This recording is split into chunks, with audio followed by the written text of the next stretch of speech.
Hello, it's Ian. Welcome back. Tonight, we carry on with Howl's Moving Castle, The Witch's Halloween Masquerade, Part 3.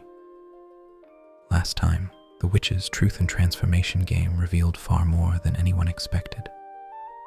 Secrets came out. Howl spent an hour as a very golden sheep. Sophie answered a painful question, and in the end, the witch admitted her loneliness.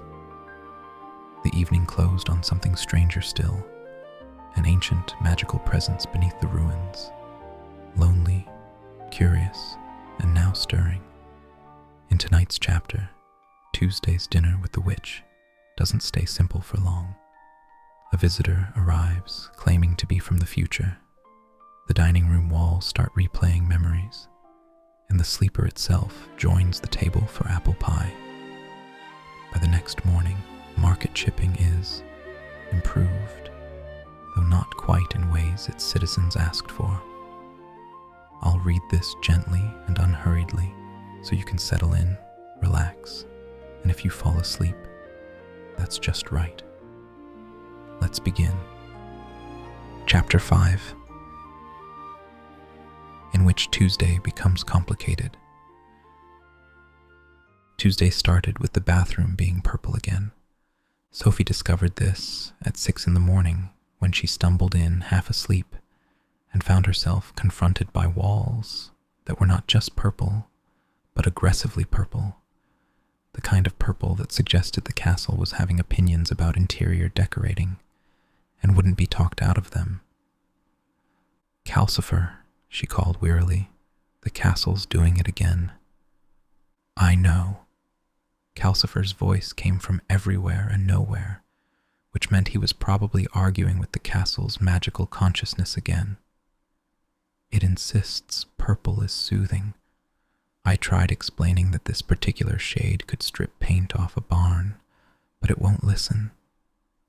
Sophie gave up and used the purple bathroom, trying not to look directly at the walls. By the time she came out, Howl was awake and studying the situation with interest. "You know," he said, tilting his head, "if we added some gold accents..." "We are not encouraging the castle's decorating phases," Sophie said firmly. "Remember what happened last time?" They both shuddered. Last time, the castle had decided the kitchen should be more cheerful and turned everything yellow. Not a pleasant buttercup yellow, but the kind of yellow that suggested the sun had gotten drunk and fallen into their soup pot. It had taken 3 weeks to negotiate it back to normal. "Mama, the bathroom's purple," Morgan announced, running out in his nightshirt. "Can my room be orange?" "No room colors without permission," Sophie said automatically, "and stop encouraging the castle." Morgan looked disappointed, but brightened when he remembered something. "Tonight's when the witch comes for dinner." "Yes, and we need to clean everything and make sure nothing is actively on fire when she arrives." Sophie looked pointedly at Morgan, who had developed a habit of leaving small fires in unexpected places, not maliciously, just absent-mindedly, the way other children left toys around. "I'll help," Michael offered, coming downstairs. He was flickering between solid and stellar every few seconds, which he claimed was his way of practicing control. Sophie suspected he just liked the way it looked. "Should I make the star soup? The one where the ingredients actually glow?" "Let's stick to food that doesn't glow, transform, or develop consciousness," Sophie suggested. "We're trying to have a normal dinner." Everyone looked at her. "A relatively normal dinner," she amended. "Bah," Hal added, because he'd discovered that strategic bleeding was an excellent way to end arguments he was losing. The morning was spent in preparations that would have been simple in any other household, but were complicated by the fact that their household included a fire demon, a castle with opinions, and various family members who could transform at will. Sophie was making her grandmother's roast, the recipe that had never failed her, even during the curse years, when she noticed something odd. The fox charm at her throat was warming, which happened when magic was around, but not their usual domestic magic. This was something different. She followed the sensation to the window and saw a figure approaching the castle. Not the witch. It was only noon, and she wasn't due until 6. This was someone else, someone wrapped in enough magical protections that they looked like a walking aurora borealis. "Howl," she called. "We have a visitor." Howl appeared instantly, which meant he'd been avoiding helping with the cleaning. Who would visit on a Tuesday? Everyone knows Tuesday is our catch-up on disasters day. The knock at the door was peculiar. It played 3 different melodies simultaneously, which should have been cacophonous but somehow harmonized. Sophie opened the door to find a young woman, perhaps 20, with silver hair that moved like water, and eyes that were definitely more colors than eyes should be. She wore traveling clothes that seemed to be from several different centuries at once. "Hello," the woman said. "I'm looking for the Witch of the Waste. I was told she might be here." "Not yet," Sophie said carefully. The fox charm was practically burning now. This woman was carrying more magic than anyone should be able to hold. "She's coming for dinner. Can I help you?" The woman bit her lip, a surprisingly normal gesture for someone who radiated otherworldly power. "I'm her apprentice. Or I was, or I will be. Time magic makes verb tenses complicated." "Time magic," Howl said flatly from behind Sophie. "You're telling us you're a time witch." "Temporarily. Well, permanently. But I'm only temporarily here. I'm from next Tuesday, and I need to warn you about tonight." Sophie and Howl exchanged glances. In their experience, warnings from the future were either very helpful or made things much worse, with very little middle ground. "You'd better come in," Sophie said, stepping aside. "Would you like some tea?" "I'd love some, but I can't." Temporal paradox. If I drink tea here that I've already drunk in my past, which is your future, I might create a causality loop. The woman entered, looking around with interest. "Oh, the castle did go purple. I'd wondered about that." "It's going to stay purple?" Sophie asked with dismay. "Oh no, not permanently. Just until Thursday, when Morgan discovers he can change colors with his fire and accidentally turns everything rainbow." "Really?" Morgan had appeared, eyes bright with interest. "I shouldn't have said that," the woman muttered. "Forget I mentioned it." "Too late," Morgan said cheerfully and ran off, presumably to experiment with colored fire. They settled in the living room, where Michael was half stellar and reading a spell book, the stellar half somehow able to turn pages, despite being made of condensed starlight. He looked up with interest. "Are you really from the future?" "One possible future," the woman corrected. "Time isn't a line, it's more like, have you ever seen a cat with yarn? It's like that. But the cat is also the yarn, and sometimes the yarn is actually 3 cats pretending to be yarn." "That makes no sense," Michael said. "Welcome to time magic." "What's your name?" Sophie asked, settling into her practical mother mode that had gotten her through everything from cursed scarecrows to self-aware castles. "Morgana." "And before you ask, yes, it's awkward having a name so similar to your son's. In the future, we just call him Dragon to avoid confusion. Dragon, Morgan yelled from upstairs. I like it. Stop telling us things about the future, Sophie called back, then to Morgana. Why do you need to warn us about tonight? Morgana fidgeted, which was disconcerting because her fidgeting caused small temporal ripples that made the clock run backward for a few seconds. The dinner tonight goes perfectly, too perfectly. The witch realizes something during it, something about the nature of the transformation spell from All Hallows Eve. What does she realize? Howell asked, leaning forward. That it wasn't just her spell. That something else influenced it, used it as a gateway. Something that's been sleeping in market chipping for a very long time and is starting to wake up. The room went quiet, except for the sound of Morgan attempting colored fire upstairs. Judging by his delighted shrieks, he was succeeding. Something else, Sophie repeated. Something dangerous? Not dangerous exactly. More complicated. It's been sleeping under the old castle ruins for about 300 years. The All Hallows Eve party, all that concentrated magic and truth-telling and transformation. It acted like an alarm clock. And this thing wakes up tonight? Howell asked. No, it starts to wake up tonight. The actual waking takes about a week. That's why I'm here, to make sure you're prepared.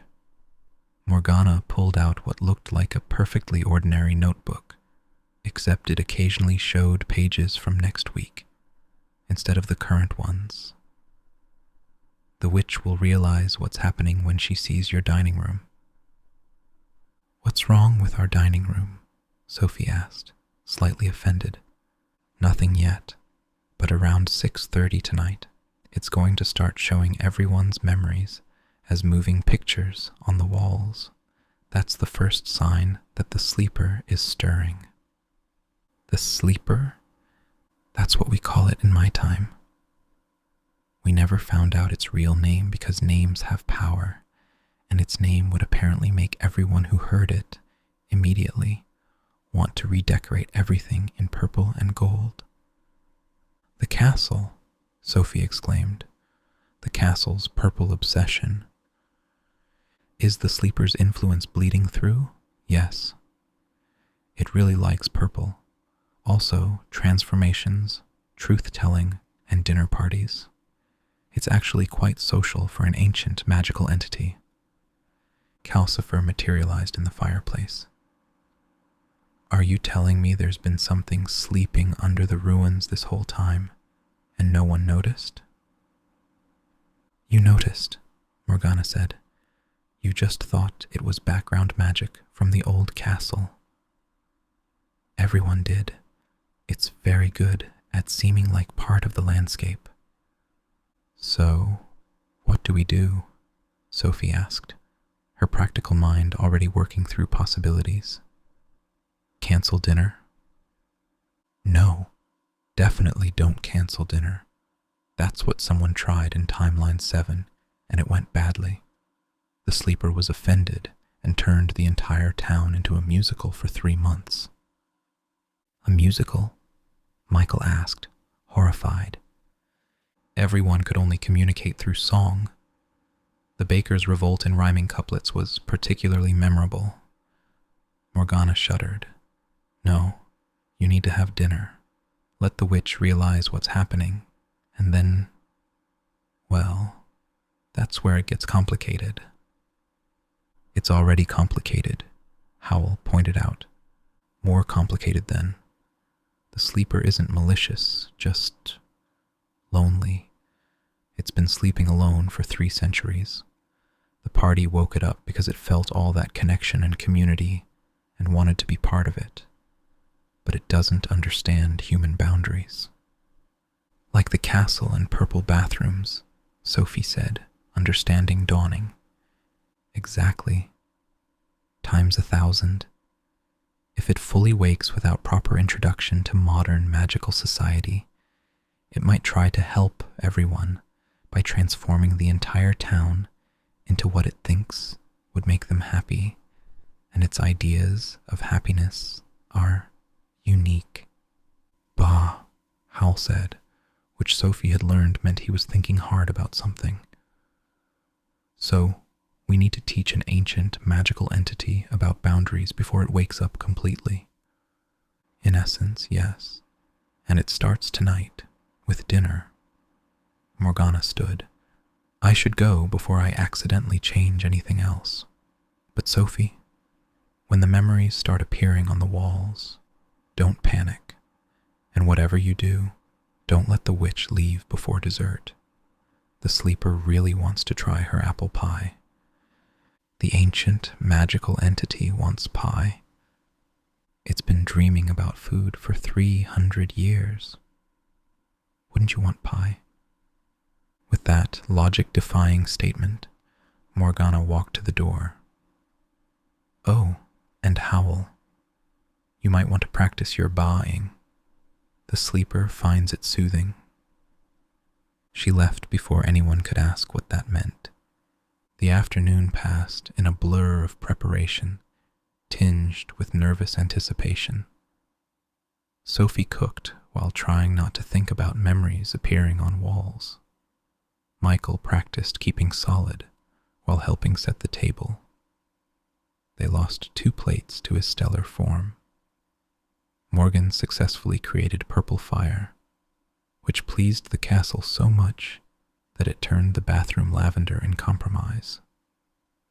Howl, meanwhile, stood in front of the mirror, practicing sheep noises.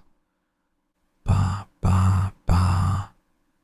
Why are you giving your bleating different intonations? Sophie asked, passing by with a tray of roasted vegetables. Morgana said the sleeper finds it soothing. I'm preparing a repertoire. A repertoire of sheep noises. Would you rather I improvise when facing an ancient magical entity? Sophie had to admit he had a point. At 5:30, the witch arrived early, carrying an apple pie that smelled like autumn mornings and looked too perfect to be non-magical. I know I said no magic, she said apologetically, but the apples insisted on being their best selves. They actually threatened to go bad if I didn't let them achieve their full potential. Sentient apples?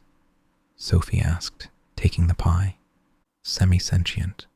They have ambitions, but not quite thoughts. The witch looked around nervously. This is strange, isn't it? Me being here for dinner like a normal person. Nothing about our dinners is normal, Sophie assured her. Last week the soup developed opinions about proper seasoning and argued with Calcifer for an hour. This seemed to reassure the witch, who settled into the living room while Sophie finished preparations. Howl was being surprisingly helpful, which meant he was nervous. He only helped with domestic tasks when he was worried about something. At 6 o'clock sharp, they sat down to dinner. The dining room looked perfectly ordinary. The good china that only came out for special occasions, candles that Calcifer had promised wouldn't develop consciousness, and food that was definitely not going to transform anyone.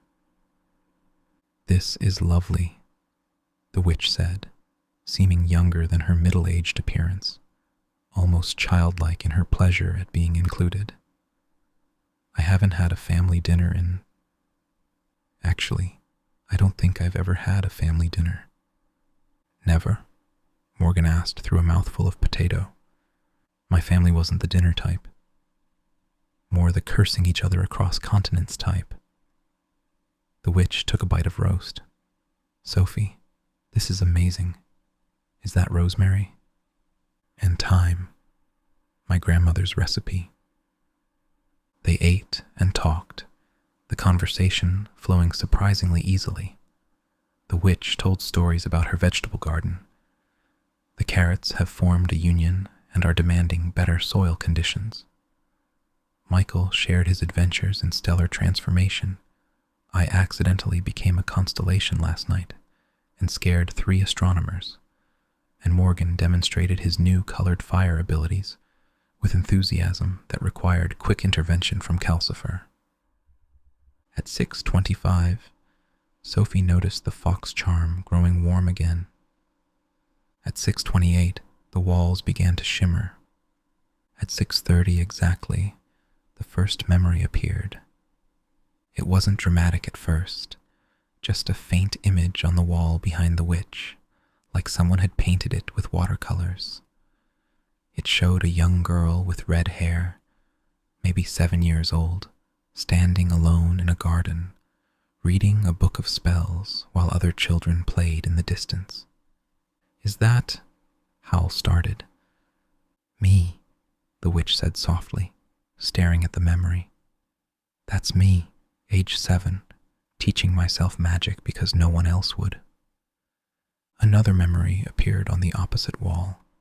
Sophie as a child, working in the hat shop, her fingers careful and precise as she trimmed ribbons while her sisters played outside. Then more memories, flowing like water across the walls. Howl, young and gangly, dyeing his hair for the first time and getting it spectacularly wrong, ending up with one half green and the other orange. Michael, meeting Howl for the first time, terrified and hopeful in equal measure. Morgan, just a baby, setting his first tiny fire and laughing with delight. "What's happening?" the witch asked, though she didn't sound alarmed, just wondering. "Something's waking up," Sophie said carefully. "Something that's been sleeping under the ruins." "Morgana, your future apprentice, came to warn us." "My future, of course. Time magic. I always suspected I'd teach that eventually." The witch watched the memories flow, her expression thoughtful. "It's not malicious, whatever it is. These memories, they're all about loneliness and connection, aren't they?" She was right. Every memory on the walls showed moments of isolation or connection, Calcifer alone as a falling star, then meeting Howl. Mrs. Penstemon, young and ambitious, practicing spells alone, then teaching her first student. Prince Justin, small and royal, and desperately wanting just one friend who didn't call him Your Highness. "It's lonely," Sophie said, understanding flooding through her. "The sleeper. It's been alone for 300 years, and it wants what we have." "Bah," Howl said thoughtfully, then more firmly. "Bah." The walls shimmered, and a new image appeared, not a memory, but something else. A presence, vast and purple-tinged, curled beneath the ruins like a cat, dreaming of dinner parties and friendship and apple pie. "Hello," the witch said to the presence on the wall. "Would you like to join us?" The presence stirred, and suddenly the dining room was fuller, though no one new had entered. There was just a sense of something settling into the empty chair at the foot of the table, invisible but undeniably there. "Can you pass the salt?" a voice said, except it wasn't quite a voice, more like the idea of a voice, arriving directly in their minds without bothering with ears. Sophie, because she was Sophie, and had dealt with worse things than invisible ancient entities at her dinner table, passed the salt to the empty chair. "Thank you," the not voice said. "This is nice. I've been dreaming about dinner parties for so long. The last one I attended, the king turned into a fish halfway through the soup course. That was 1423. Or was it 1324? Time gets fuzzy when you're sleeping." "You've been sleeping since the 1400s?" Michael asked, his stellar parts flickering with interest.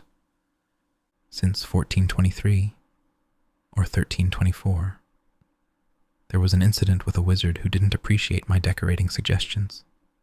He thought purple and gold was too much. Can you imagine? Yes, Sophie said dryly, looking at their purple bathroom door, which was visible from the dining room. I like your castle, the sleeper continued.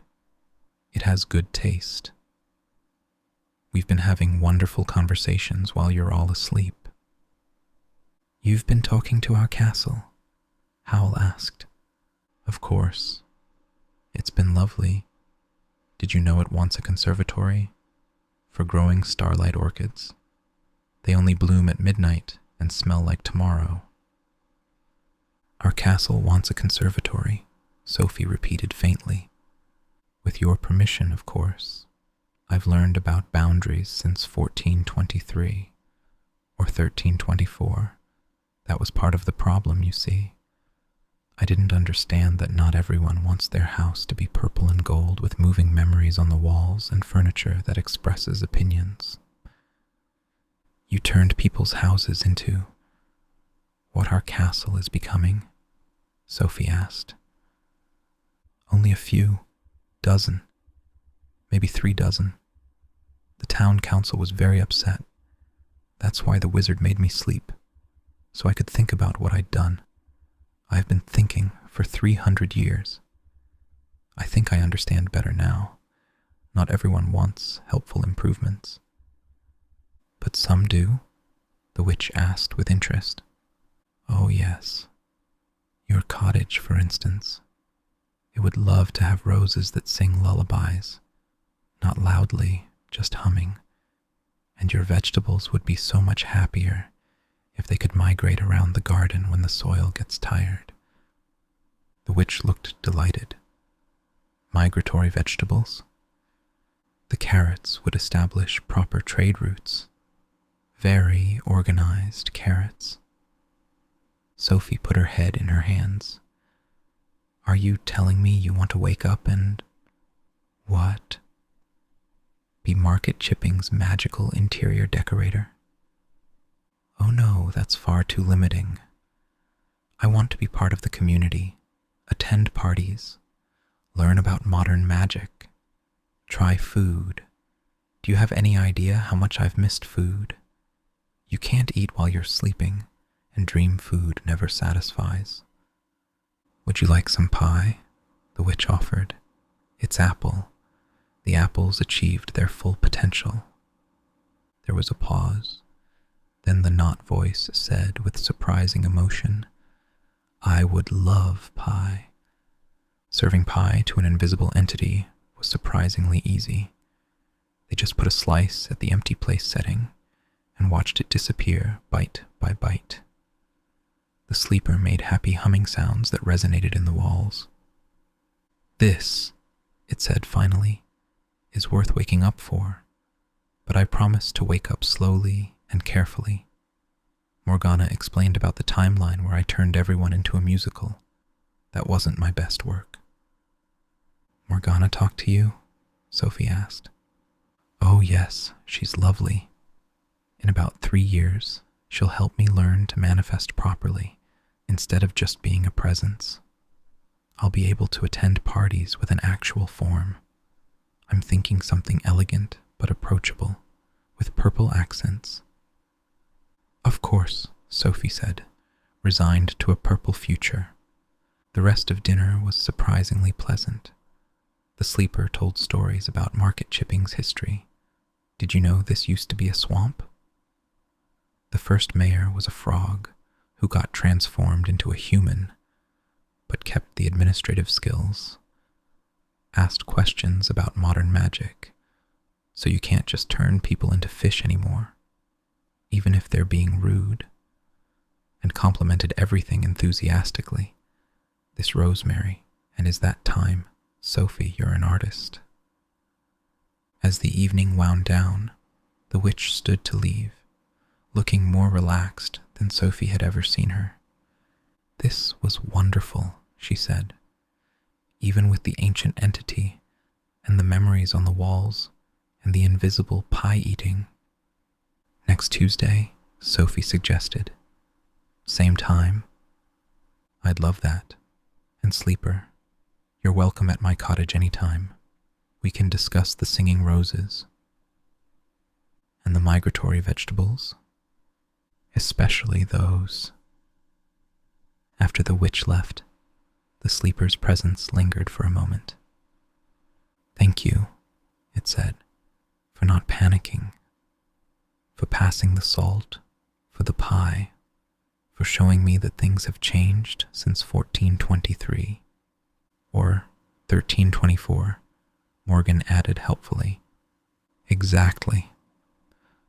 I'm going to go back to sleep now, but lighter sleep, dreaming of dinner parties and purple conservatories and tomorrow's dinner. What are you having tomorrow? Probably leftover roast, Sophie said. Wonderful. I'll dream about that. And perhaps, would it be all right if I made the bathroom just a little more purple? The current shade is almost right, but not quite. Sophie looked at Howell, who shrugged. If it will make you happy, she said. The presence faded with what felt like a smile, and the memories on the walls dissolved into ordinary wallpaper. The dining room was just a dining room again, though perhaps a bit warmer than before. Well, Howell said, that was the most normal dinner party we've ever had. Everyone stared at him. What? No one got transformed, nothing caught fire that wasn't supposed to, and we made friends with an ancient magical entity. For us, that's practically boring. Bah, Calcifer said sarcastically, because he'd been practicing Howl's sheep noises and wanted to try them out. That night, as Sophie got ready for bed, she noticed the bathroom was indeed a slightly different shade of purple, warmer, friendlier, like evening sky just after sunset. I suppose we're keeping it purple, she said to Howell. It's growing on me, he admitted, and if it keeps the sleeper happy, we're befriending ancient magical entities with interior decorating now. Would you prefer the musical timeline? Sophie had to admit she wouldn't. As she fell asleep, she could have sworn she heard the castle humming. Not an ominous hum, but something content, like a cat purring. Or maybe it was the sleeper, dreaming about leftover roast and the possibility of starlight orchids. Tomorrow, she decided, they'd have to start planning for a conservatory. Chapter 6. In which market chipping experiences improvements. Wednesday morning began with the discovery that the castle had grown a conservatory overnight. Sophie found it when she went to make breakfast and opened what should have been the pantry door. Instead of shelves of flour and preserves, she found herself looking into a glass-walled room filled with plants that definitely hadn't existed when she'd gone to bed. Howl, she called. The castle's done something. Howl appeared, still in his nightshirt, with his hair in a state that suggested it had been having nightmares. What's it done now? Please tell me it hasn't turned the kitchen purple. It's grown a conservatory, where the pantry used to be. Where's the pantry gone then? They found the pantry behind what used to be the broom closet door, the broom closet behind the back door, and the back door had somehow become a window. It was going to be one of those days. Good morning, the sleeper's not voice said cheerfully. Do you like it? The castle and I designed it together. Look, the starlight orchids are already budding. Sophie looked at the alleged orchids, which appeared to be made of condensed moonlight, and were humming quietly to themselves. You built this overnight? Well, built is a strong word. Encouraged into existence might be better. The castle was so excited about the idea that it rearranged itself to make room. Don't worry, all your rooms are still there. mostly. The bathroom might be slightly in a different dimension, but just temporarily. The bathroom is in another dimension, Sophie repeated flatly. Only a little bit. You can still use it. You just might see alternate versions of yourself brushing their teeth. Try not to make eye contact. It's awkward for everyone. Before Sophie could respond to this, Morgan came running downstairs. Mama! There's another me in the bathroom, and he has green fire. That's just an alternate dimension version of you, dear. Ignore him. Can he come play? No interdimensional playdates before breakfast. Morgan looked disappointed but brightened when he saw the conservatory. Pretty flowers. Can I burn them? No, Sophie, Howl, and the sleeper said in unison. They're starlight orchids, the sleeper explained to Morgan. If you burn them, they'll burn backward through time. We'd have to deal with yesterday's flowers being on fire, which would confuse everyone. Cool, Morgan said, which was exactly the wrong response. Michael came down, flickering between solid and stellar as usual, and stopped short at the conservatory. Was this here yesterday? No, Sophie said, giving up on normal breakfast and starting to make eggs in what she hoped was still the kitchen. The sleeper and the castle collaborated overnight. Oh, good, it's starting, Michael said, which was not the response Sophie expected. What's starting? The improvements, Calcifer warned me.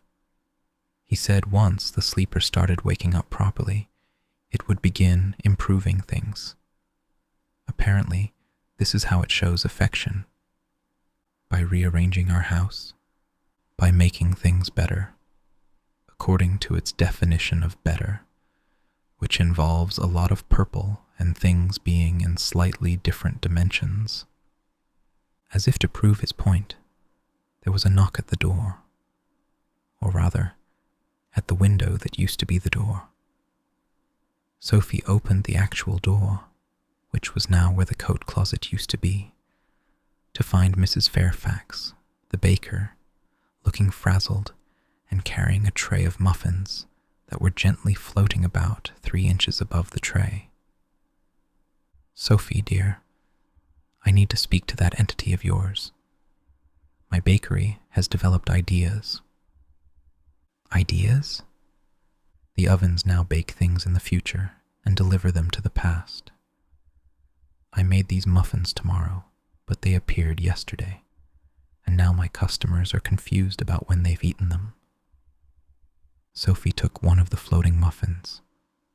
It tasted like tomorrow, with hints of yesterday's regret and a touch of next Thursday's optimism.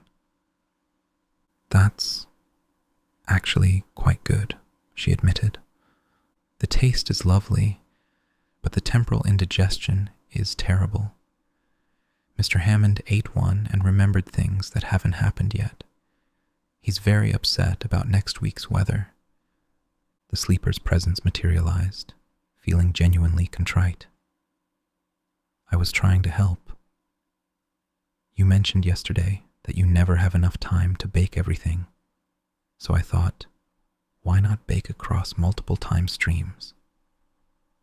Because humans experience time linearly, Sophie explained patiently, as if talking to a very large, very magical child. Oh, right. I keep forgetting that limitation. The sleeper paused. I could undo it, but the muffins that already exist in the past future would create a paradox. We'll eat them, Howl said, taking 3 muffins. Temporal paradoxes are delicious with butter. Mrs. Fairfax looked somewhat mollified. Well, I suppose if they're already baked. But please, can you ask it to stop helping? The mayor's fountain has started dispensing advice instead of water, and it's all very personal advice that he'd rather people didn't hear. Before Sophie could respond, Prince Justin burst through the door after trying the window first, looking harried. "Sophie, Howl, we have a situation." "Another one?" Sophie asked wearily. "The entire town square has been improved. The cobblestones now show people's happiest memories when they walk on them, which sounds lovely, except that Mrs. Henderson's happiest memory involves her late husband in a state of undress, and now no one can cross the square without seeing it." "Oh dear," the sleeper said. "I thought happy memories would make people smile." "They do," Justin said, "just not the way you intended." The morning continued in this vein. Ben Sullivan arrived to report that all the legal documents in his office had become helpfully self-editing, which would be fine, except they were editing themselves to be more honest. And several contracts now contained phrases like, "Party A thinks Party B is a nincompoop but needs the money." Letty came by to say that her garden had started rearranging itself into what it considered a more aesthetically pleasing pattern, and the roses were now having a territorial dispute with the lavender. Even Mrs. Penstemon arrived, her tail swishing with irritation, to announce that her cat, which was actually her, had developed the ability to see in 9 dimensions simultaneously and was finding it disorienting. "We need to do something," Sophie decided, looking at the growing crowd of displaced and confused townspeople in their living room, which was quickly running out of room. "Sleeper, I understand you're trying to help, but I'm not understanding human limitations and social norms," the sleeper finished, sounding genuinely sad. "I've been alone so long, I forgot how to be with people, or I never really knew." There was a moment of silence. Then the Witch of the Waste entered through the window, because apparently everyone was doing that now. "I have an idea," she announced. "Sleeper, what if instead of improving things unilaterally, you asked first? Like a committee, but magical." "A magical improvement committee," the mayor said, looking interested despite water still dripping from where his fountain transformation was leaking through. "Exactly. People could submit requests for improvements, and we could vote on them. That way you could help, but within boundaries that everyone agrees on." The sleeper's presence brightened noticeably. "Like a dinner party, but for civic planning?" "If that helps you understand it, yes," Sophie said. "I love dinner parties. When do we start?" And that was how Market Chipping ended up with its first magical improvement committee, meeting Wednesdays at what used to be the town hall, but was now the town hall in 3 dimensions simultaneously. The sleeper's enthusiasm had gotten away from it before they could establish the committee rules. The first meeting was, to put it mildly, chaotic. "I want my bakery to stop existing in multiple time streams," Mrs. Fairfax said firmly. "But I want to keep the self-editing documents," Ben argued. "They're actually more legally binding when they're honest." "Can the cobblestones keep showing memories, but maybe only by request?" someone suggested.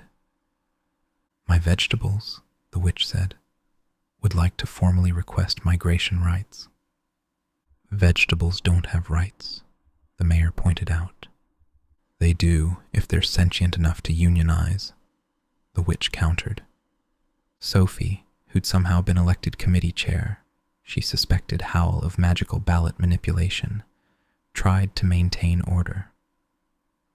"Let's start with immediate problems.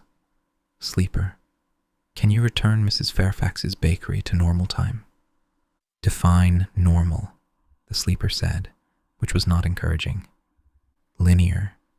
Past leads to present leads to future. No temporal loops." but fine. There was a sensation like reality hiccuping, and Mrs. Fairfax relaxed. My ovens feel normal again. Thank you. Now, Sophie continued, about the town square. It took 3 hours to sort through all the improvements the sleeper had made in its enthusiasm. Some were kept, Ben's honest documents, with a provision for privacy when needed. Some were modified. The cobblestones would only show memories during festivals, and some were reversed entirely. Mrs. Henderson was very grateful. Can I at least keep the castle's conservatory? The sleeper asked hopefully. The starlight orchids are so happy there. Sophie looked at the committee. All in favor of letting Sophie's castle keep its interdimensional conservatory? Everyone raised their hands, mostly because they didn't want to deal with unhappy starlight orchids. Motion carried. Now, about establishing rules for future improvements. They developed what they called the Improvement Protocol. No improvements without consent. No temporal manipulation without a permit. No interdimensional additions to private property without approval. All sentient vegetables must register with the town clerk. Purple was acceptable, but in moderation.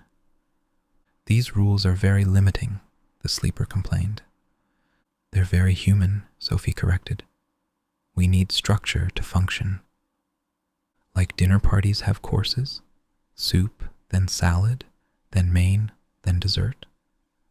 Exactly like that. The sleeper seemed to consider this. I can work with structure.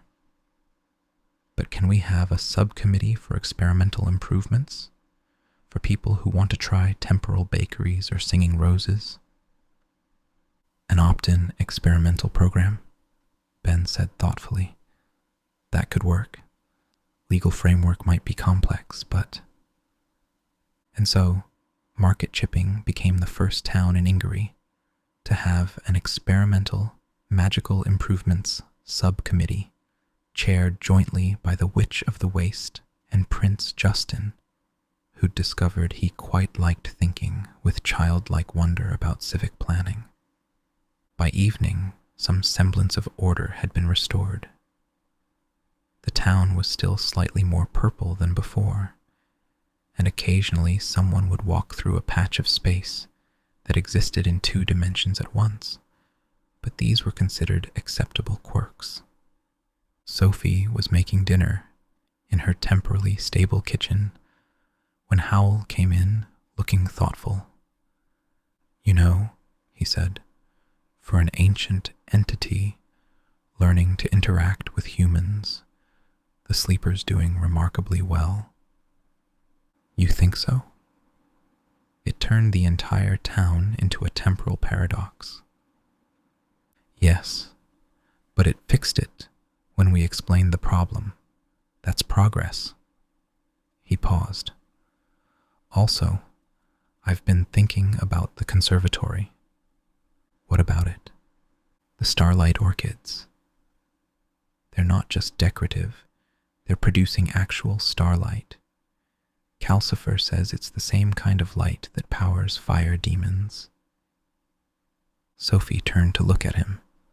You mean? The sleeper didn't just give us a pretty room. It gave us a way to help fire demons who've lost their stars.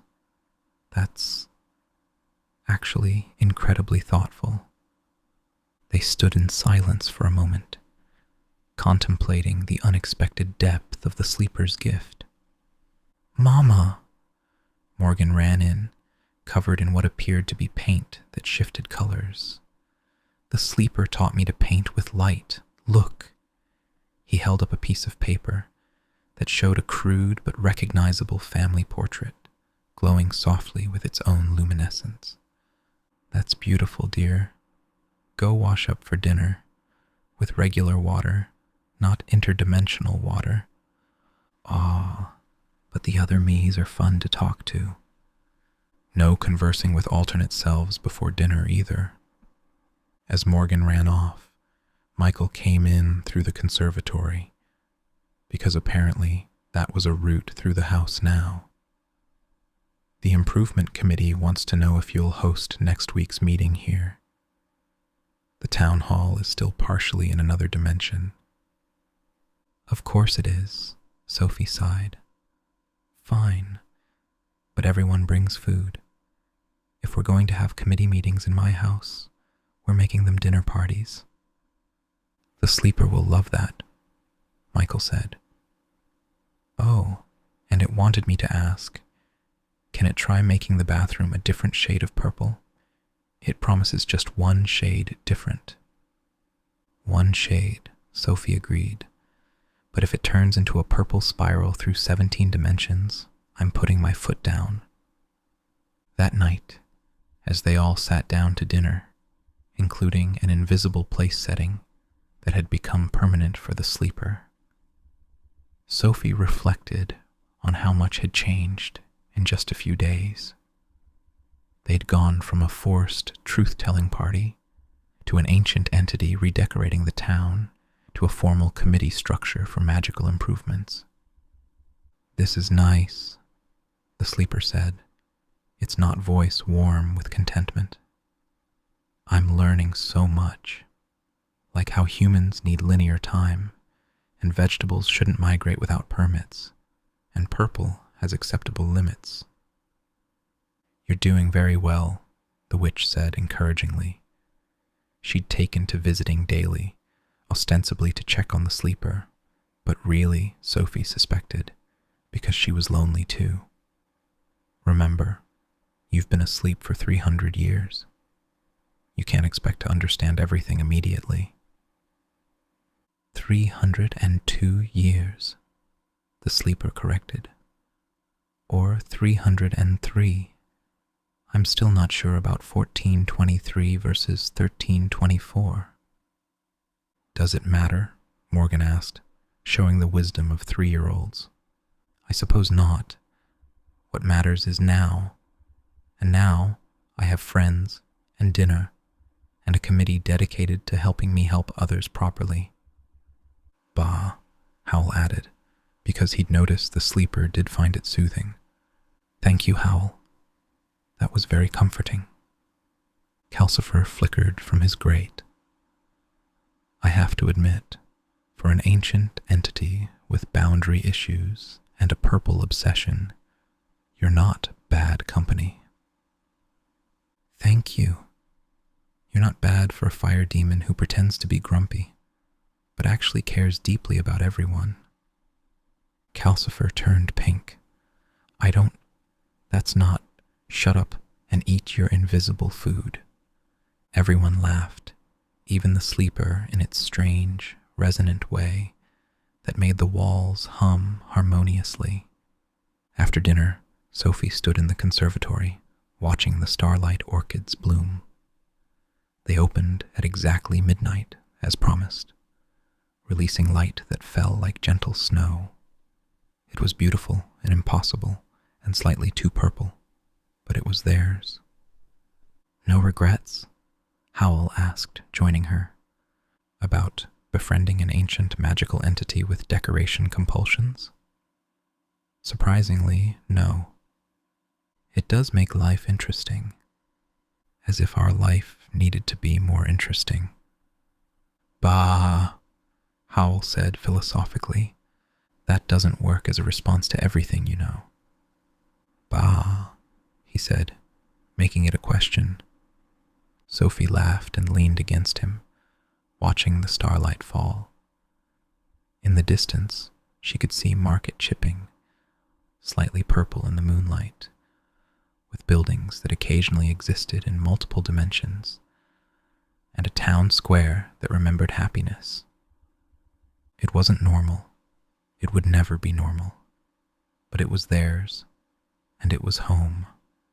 And somehow, despite, or perhaps because of the chaos, it was perfect. Next week's committee meeting, she said suddenly. We're not letting the sleeper provide the food. I don't want temporarily paradoxical soup. Agreed, though the muffins were quite good. The muffins were from tomorrow. I'd like my food to exist in the present, thank you. They stood together in the impossible conservatory, in their impossible castle, in their impossible life, and Sophie couldn't imagine wanting it any other way. Well, perhaps with slightly less purple, but only slightly.